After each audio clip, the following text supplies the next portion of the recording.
প্রধানমন্ত্রী চাঁদপুর সফর নিয়ে একটু বিস্তারিত জানার চেষ্টা করব। আল ইমরান শোভন আমাদের সাথে যুক্ত হচ্ছেন সেখান থেকে। শোভন নিশ্চয়ই শুনতে পাচ্ছেন আমাকে?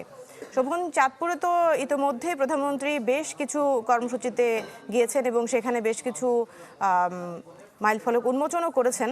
তো এখন আর কি কি কর্মসূচি রয়েছেন আর এর পরবর্তীতে কি কি করতে যাচ্ছেন সে বিষয়ে আমাদেরকে জানাবেন।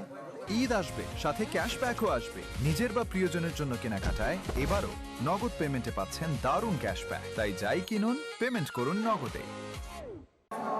প্রধানমন্ত্রী ইতিমধ্যে চাঁদপুর সরকারি কলেজ মাঠের উদ্দেশ্যে রওনা হয়েছেন। আমি এখন সেই অনুষ্ঠানস্থলে অবস্থান করছি।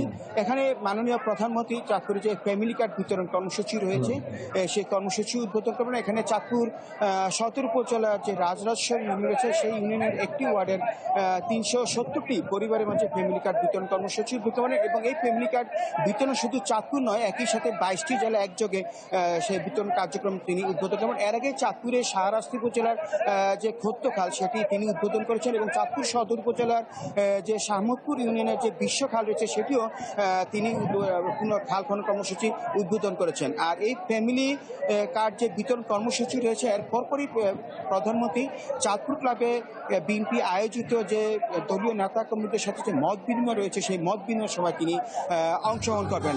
তো প্রধানমন্ত্রীকে বরণ করার জন্য চাঁদপুর সরকারি কলেজ মাঠে দলীয় নেতা কর্মী সহ চাঁদপুরের বিভিন্ন প্রশাসনের লোকজন ইতিমধ্যে অনুষ্ঠানস্থলে অবস্থান করছেন এবং তাকে এক নজর দেখার জন্য এবং চাঁদপুরের উন্নয়নে তার বিভিন্ন প্রতিশ্রুতি শোনার জন্য তারা অধীর আগ্রহ প্রকাশ করেছেন। চাঁদপুরবাসীর প্রত্যাশা চাঁদপুর কুমিল্লা সড়ক যে 2 লেনের যে সড়ক এবং এটি দীর্ঘদিন একটি সরু সড়ক, এই সড়কটি 4 লেনের করার ব্যাপারে মাননীয় প্রধানমন্ত্রী এটি প্রতিশ্রুতি দেবেন এবং এটি বাস্তবায়ন করবেন। পাশাপাশি চাঁদপুরের নদী ভাঙন প্রতিরোধ এবং ইপিজেডের ব্যাপারেও তিনি প্রতিশ্রুতি এবং বাস্তবায়ন দেবেন। এই ছিল চাঁদপুরের প্রধানমন্ত্রীর আগমন নিয়ে সর্বশেষ খবর।